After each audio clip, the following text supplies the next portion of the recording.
Kubor ka Batisi TV. Lawan Rashapi da ka umsingam beats aqua na molai moro hakajingdap sunsnem jongka. Rengkat ka 3 Olives Restaurant M Crown Hotel Kendailat Shillong bat ka Orange Nissan Loan So Po Shillong. One bantiet ya kakali Datsun Ready Go batamai kabas bat bidor.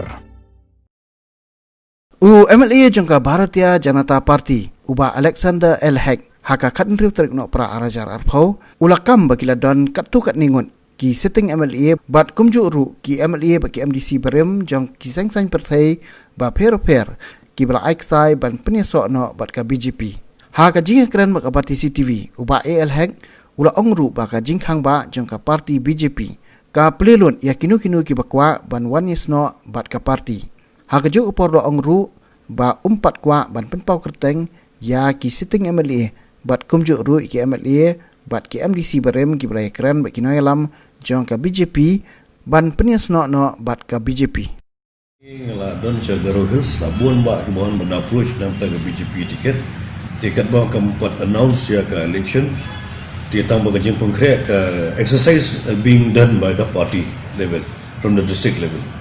Last election also, I was the chief minister candidate for the BJP last election also. I hope this year also. I hope so. If we have any better person who's coming to join BJP as a BJP chief minister candidate, I will be also support him. He or she, anybody is coming. That we should open, not only to stuck to Bahek. Why only Bahek to be only a chief minister from the BJP?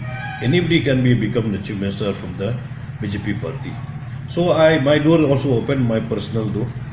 I welcome anybody to join the BJP. We get a better person who can lead the BJP along with me together. If we propose him also to be a chief minister, I always welcome.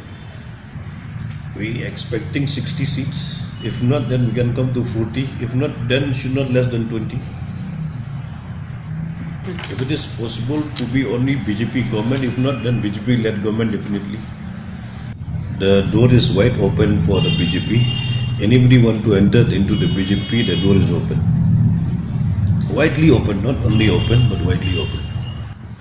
Kila bon give approach, but I will not mention the name. It's too early to mention the name. Many of them have approached the BJP. They approached me.